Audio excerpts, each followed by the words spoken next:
তুমি সফল হতে চাও, সকালে ভোরবেলায় ঘুম থেকে জাগ্রত হও।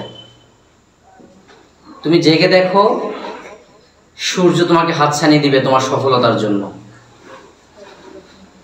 কিন্তু ভোরবেলায় পাখি ওঠার আগে যদি তুমি ঘুম থেকে উঠতে পারো তাহলে তুমি সফল। আর তুমি যদি পাখি ওঠার পরে ওঠো তাহলে তুমি পাখির কাছেই হেরে গেলে। তুমি পৃথিবী জয় করবে কিভাবে? পাখির কাছে তুমি যদি হেরে যাও তাহলে পৃথিবীতে মানুষদের কাছে তুমি তো জিততে পারবে না।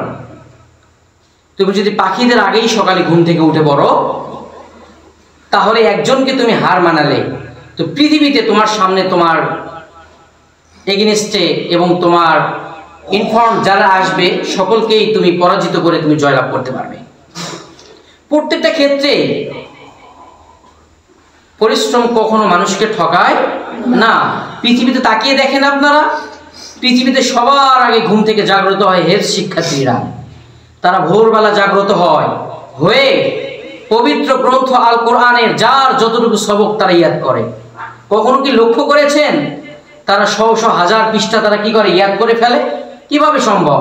এটা পসিবল হওয়ার মতো একটা বিষয় না, কিন্তু তারপরে হয়। কেন হয় জানেন?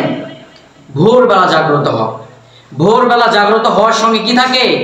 সফলতার সম্পর্ক রয়েছে। আল্লাহ তাআলার রহমত ওই সময় সাকিনা নাজিল হতে থাকে। এজন্য প্রিয় সুধী, আমরা সবসময় চেষ্টা করব ভোরবেলা জাগ্রত হয়ে নিজের যে আশা, যে উইশ, যে গোল সে পর্যন্ত পৌঁছে আমাদের সফলতাকে অর্জন করতে।